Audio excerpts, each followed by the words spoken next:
देवेंद्र फडणवीस सारखा असला कुठं माणूस असतो? ही प्रक्रिया आहे. मग आम्ही समजा नाही भरले बा दोघा तिघांनी तर मग द्या टाकून मध्ये. ही रितसर आहे. उठलं सुटलं अटक वॉरंट करा अटक. पेंड आहे का? आम्ही सन्मान करतो मग तुम्ही कसं वागणार का? काय म्हणते सुप्रीम कोर्टाचे न्यायाधीश सुद्धा, काढा ते गबाळ बघा, चालून देत नाही ते मनासारखा कारभार. तेच महाराष्ट्रात सुरू केलं का देवेंद्र फडणवीसनी? कोर्ट चालून द्यायना, गोरगरिबाला चालून द्यायना, कोणाला मध्ये घेतो. मराठीत लोक संपितो का? ते विनोद तावडेंना तसंच केलं, ते अशोक चव्हाणला तसंच केलं, ते अजित पवारला तसंच केलं, एकनाथ शिंदे साहेबाला तसंच केलं, कितीक तरी ते कुटे ग्रुप आहे त्याला तसंच केलं, ते निलंगेकर आहे त्याला तसंच केलं, ते आवश्याचा आहे त्याला तसंच करतो, ते राणा जगदीशी आहे त्याला तसंच करतो, छत्रपती घराण्याला म्हणतो तुमची प्रॉपर्टी मोजून काढीन, असे कितीक नारायण राणे साहेबाला म्हणतो तुला असं करीन. कितीक जणांना सांगायचं रे एकनाथ खडसेला तसं. कितीक दाखवायचे रे, कितीक दाखवायचे, धमकून आणलेलं तो. अरे काय सरकार चालितो आणि काय तूच करा हुकुमशाह सर. तुला ना तो जर नाही ना मान काय तो नाही बारगाड मोडत तिथून पुढं. हो तुला ना वस्ताद मीच आहे फक्त, तुला वस्ताद मीच आहे. तू कितीक मस्ती तुम्हाला आता याच्यात गाठायचं ठरवलंय ना याच्यात. अरे काय चालवता राव तुम्ही, काय नाही चालवी तुम्हाला कळत सुद्धा नाही. तुम्ही भाजपच्या मराठ्याला अडचणीत आणायला, तुम्ही राष्ट्रवादीच्या मराठ्याला अडचणीत आणायला लागलात, तुम्ही शिवसेनेच्या मराठ्याला अडचणीत आणायला लागलात, तुम्ही ते विठ्ठल सहकारी कारखान्याचा कोणतरी येते अभिजित पाटील का त्याला एका रात्रीत उडीलं, थोरातला तुम्हीच उडीलं, विखेंना तुम्हीच उडीलं. किती लोक दाखवा तुम्हाला कटाळा यायला लागला मला लोक सांगू सांगू. इतका बधीर डोके चालवणारा माणूस असावा ते. आणि देशमुखाचं तसंच केलं.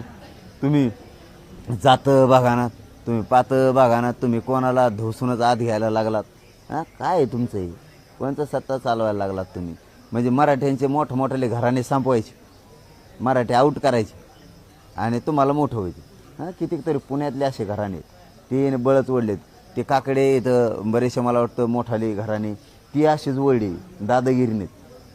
थोरात अशीच वळली. कित्येक तरी ते थोरात येत मोहिते ते बी असेच ओढले कामान धामाचं. नगरची कंपनी ओढली अशीच, संभाजीनगरचं असंच, ते भावना गवळीचं तसंच. म्हणजे हे दादागिरीनंच आहे ना सगळं. ते लातूर नांदेडचं तसंच, हिंगोलीचं हेच.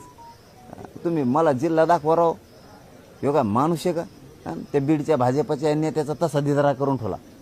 त्यांच्याच बापाने वाढलेला असून त्यांनाच फार पायाखाली चिंगरलं होतं. आता ह्या मराठ्याच्या एकमेकाला विरोध का व्हाय ना, पण त्यामुळं तरी त्यांचं वनस फेडलाय. मी सत्यच बोलत असतो का बी नाही पटत त्यांच्या जातीला.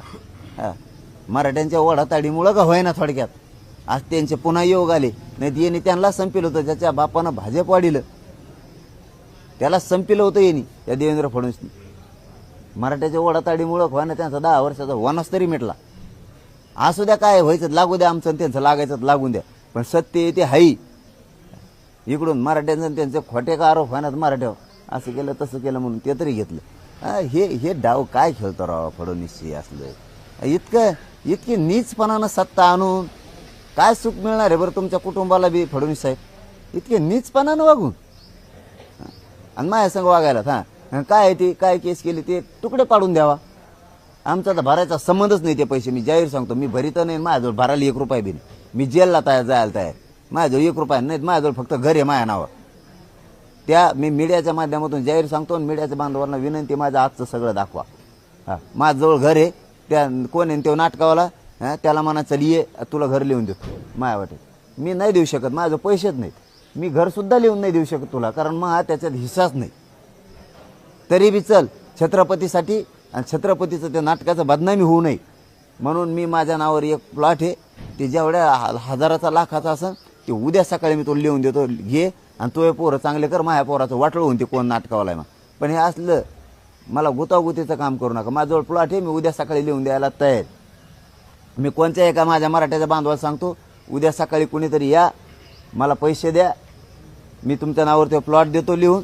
मी तिकडे गायरनात राहायला जातो, माझ्या कुटुंबाला उद्या सांगतो आपलं गायरनात राहायला चला, आणि त्या नाटकावाल्याला ते पैसे नेऊन द्या. काय आहे देवेंद्र फडणवीस मूर्खासारखं वागायला लागलात राव तुम्ही. माझा संबंध नसून सुद्धा विनाकारण मी चांगलं काम करायला लागलो समाजाचं. फक्त एवढं झालं बा मा नाव फक्त मोठं झाल्यामुळं ती केस सुरू केली का तुम्ही मला जेरीस आणायला? आणि काय बदनामी बरं त्याच्यात? हा, मी जर डाके टाकले असते, बलात्कार खुनं केले असते तर मग ठीक होतं बा, मग बदनामी. त्यात काय बदनामी? छत्रपतीचं नाटक दाखल, त्याच्यात तोटा आला. आता आला का डोक्यात दगड घालतो? मग सांस्कृतिक मंत्रालय कशाला असतं?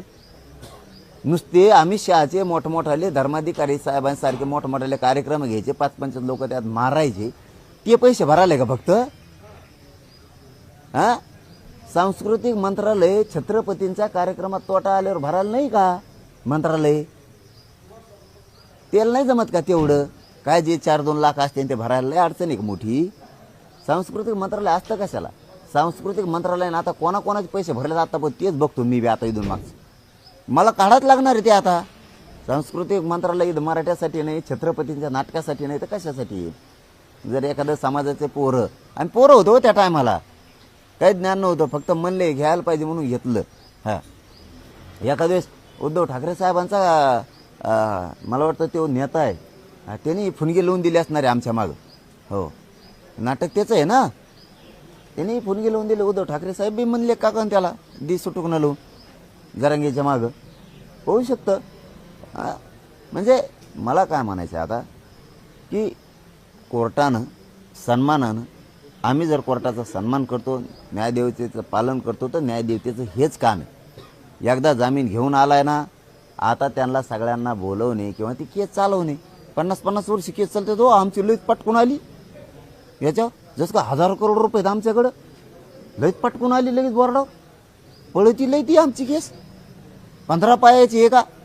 गोम आहे का ती 15 पायाची? लई तुरु पळू राहिली. हां, आणि नेमकी त्याच्याच अंगावर चढती का ती आमची गोम? गृहमंत्री फडणवीसच्या, म्हणून त्याला गुदगुल्या होत्या रातची, त्याच्या ढेरीला गुदगुल्या होत्या रातची. आमचीच कसं काय निघली पटकून? इतक्या केसेस नाहीत हा आणखी, काय बदनामी बाबा त्याच्यात?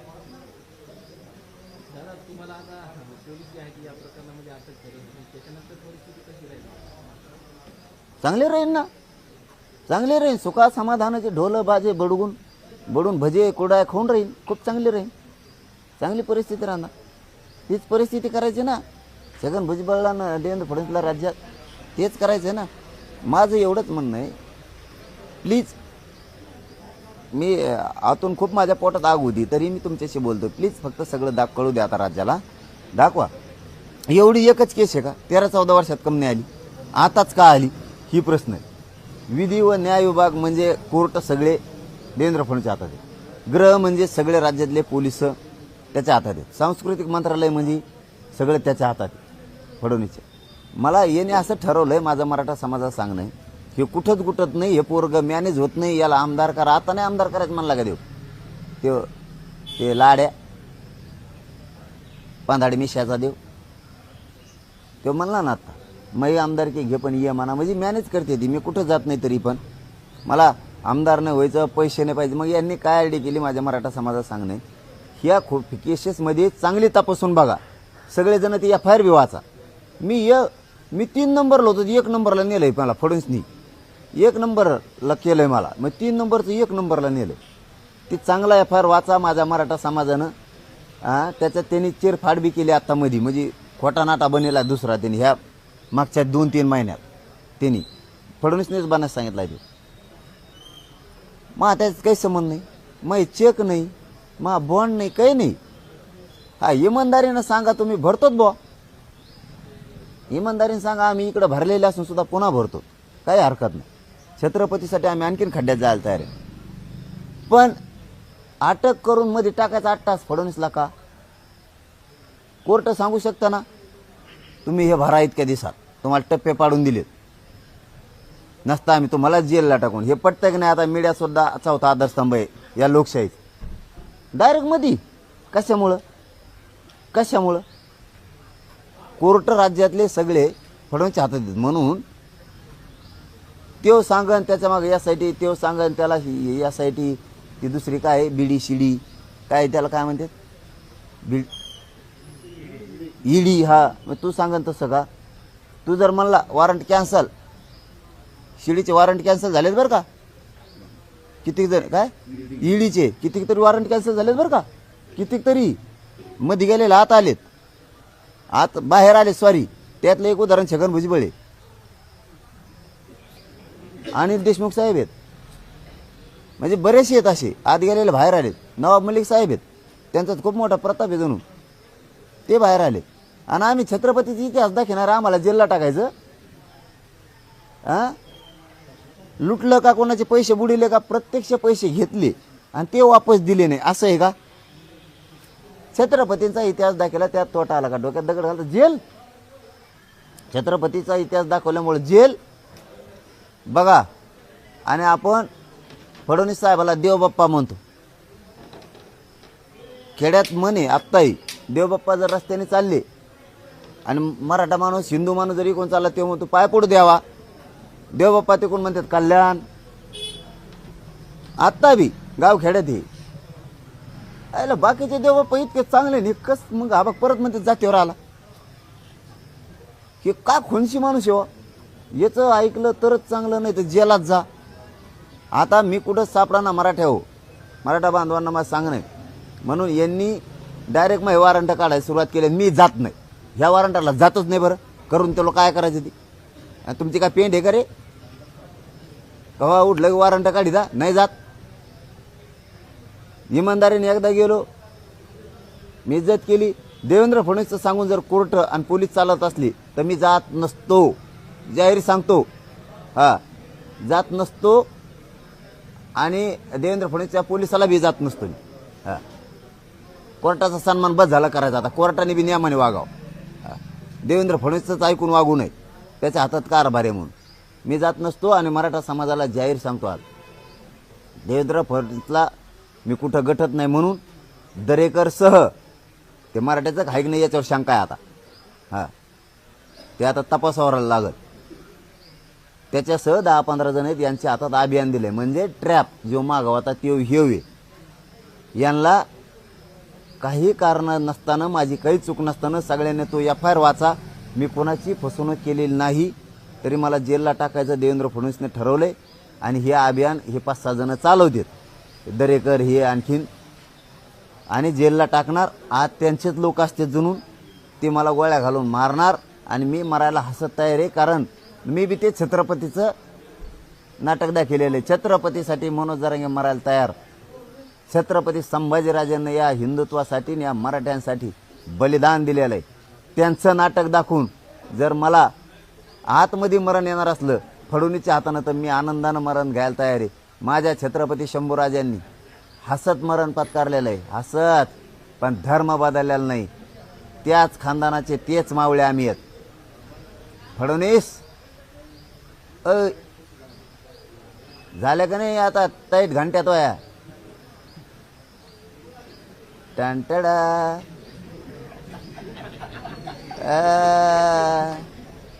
कुठंच जायला भेट नाही मनोज जरांगे, कुठंच. इतका बुद्धीना बी तेज हे मनोज जरांगे. छत्रपतींचा इतका छळ केला आणि कोणी केला? फडणवीस साहेब. गोधड असलं तर टाका टकोऱ्यावरचं काढून बाजूला. आता छत्रपतींच्या मावळ्याचं रक्त आहे मनोज जरांगे. छत्रपतीचा इतिहास दाखवलेला आहे. छत्रपतींना धर्म बदलण्यासाठी मारण्यात आलं, बदलला नाही. या पृथ्वी तलावर आणि या विश्वात छत्रपती शंभूराजेंनी दाखवून दिलं, झुकत नसतो. तुकडे झाले तरी हरकत नाही. देहाचे तुकडे तुकडे झाले, पण माझा शंभूराजे एक कणभर मागं सरकले नाही. त्याच छत्रपतींचा इतिहास दाखवलेला आहे मी, किंवा माझ्या 2-3 जणांच्या मित्रांना. आम्ही येऊ दे मरण आणि तुझ्याच हाताने येऊ दे फडणवीस. हसत घेतो हसत, पण म्हणणार नाही फडणवीस साहेब तुमच्या पाय पडतो बा, ते केशीतून मला मागे घ्या बा, लय भेव वाटती, मला लय हागूट लागली, मला नको. मी आज जातो मरतो बी, पण छत्रपतींचा, ज्या शूर छत्रपतींचा मी इतिहास दाखवलेला आहे ना, त्या शूर छत्रपतींच्या नाटकासाठी मी मध्ये जायला तयार आहे. त्यांचं चरित्र मी दाखवलेलं आहे, त्यांचा इतिहास मी दाखवलेला, काय वाईट नाही केलेलं. मी नाही आणि माझ्या सोबतीच्या 2-3 जणांना बी नाही. जेलला जायला तयार आहेत आणि मरायला तयार आहेत फडणवीस. आम्ही चल टाकमध्ये पण एक युद्धचं, जसे छत्रपती मागे सरकले नाही शंभूराजे, तसा मनोज जरांगे मागे सरकू शकत नाही. आणि आता जात नसतो मी त्या 2 तारखेच्याला. आणि आता पैसे देत नसतो, आणि नाही बी माझ्याजवळ काय द्यायला घंट्या. माझ्याजवळ काय रे राहिले ये तेवढे एक गुंठा बरं ते घर राहून दे माझ्या पोरायला. मी जेलात गेलो त्याने कुठं राहायचं? नदीत राहतो वाळू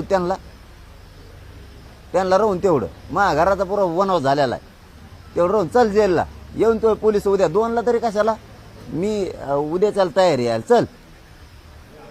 मराठा समाजाला माझी विनंती आहे, देवेंद्र फडणवीसचा हे डाव आहेत दरेकरच्या आणि त्यांच्या माध्यमातून हे मराठ्यांच्याच अवलादी आहेत का? ह्या हरामखोरावरती आता शंका यायला लागली. असले नीच कामं हे करायला लागले. आता सरळ सांगतो मराठा समाजाला, देवेंद्र फडणवीसला मी कुठंच गटलो नाही. त्याचं सरकार पडणार आहे. भाजपचं एक बी सीट येणार नाही राज्यात. याचेच मंत्री त्यालाच बैठकी घेऊन सांगत आहेत. म्हणून तेव्हा मला आता याच्यात गुतात ठरले आणि याच्यात मग काही दोष नाही, काही दोष नाही. एका दिवसात लोक पैसे भरू शकते, ते एका दिवसात ते पैसे, पण तरीही भरायचे नाहीत आपल्याला. मागं आम्ही गेलो मागच्या केसेसला, त्याच टायमाला ते 4-5 जण होते, माझ्या पोटात नाही राहत. ते म्हणते आम्ही 1 मिनिटात हे पैसे भरतो. मला अजिबात नाही भरायचे. समाजाकडून घेऊन तर भरायचं नाही. समाज म्हणल्यावर तर एका दिवसात हजारो करोड भरील. मा दोषच नाही त्याच्यात, त्यामुळे भरायचेच नाही. मी आता मराठा समाजाला सांगतो, तुम्ही ते वाचून बघा. मा काही दोष नाही त्याच्यात. आणि इतिहास दाखिलेला हे दोष असन मा तर मला उद्या फाशी झाली तरी चालतं. मी शंभूराजेचा इतिहास दाखिलेला आहे, मला फाशी झाली तरी चालतं. तो जर माझा गुन्हा असेल तर तो माझा गुन्हा आहे. एकच मिनटं, माझं एवढंच मराठा समाजाला सांगणं आहे आता की देवेंद्र फडणवीस मला याच्यात गुंतणार आहे. पोलीस त्याच्या हातात आहेत, कोर्टाचं मंत्रालय सुद्धा त्याच्या हातात आहे. आणि तो गुंतविणार म्हणजे त्याला निवडणूक काढून निघून न्यायची कशी बी मला आत टाकून. मी तर असं आत जात नाही, याच्यात आत टाकायचं, आत मारायला बी लावायचं. माझी आता मराठा समाजाला विनंती, मी आत असो बाहेर असो, आज संधी मला तुम संग बोलायला म्हणून इतक्या वेळ मीडियाला बोललो. आणि मीडियाला मी एवढेच वेळेस विनंती केली, कधीच 10 महिन्यात केली नाही. पूर्ण दाखवा की मी आत गेलो, भाजपचं एक बी सीट नाही आलं पाहिजे. एक बी, एक बी. राज्यात ज्या जिथं आपला समाज नसेल तिथं सुद्धा एक बी नाही आला पाहिजे. आणि देवेंद्र फडणवीस कायमचा राजकारणातून संपला पाहिजे, कायमचा. ते उकांड्यावर मुतल्यावर छत्र्या कशा उगात यात, कुत्र नसतं मुतत उकांड्यावर, तसं सुद्धा एक भीमोड झाला पाहिजे पुरा. एक नाही राहिलं पाहिजे, कुठे छत्री सुद्धा उगली नाही पाहिजे. उकांड्यावर नाही, फाकांड्यावर नाही, कशावर नाही, कशावर नाही. आणि भाजपातल्या मराठ्यांना माझी विनंती आहे, जात संपायला निघालेल्या पक्षासोबत राहा.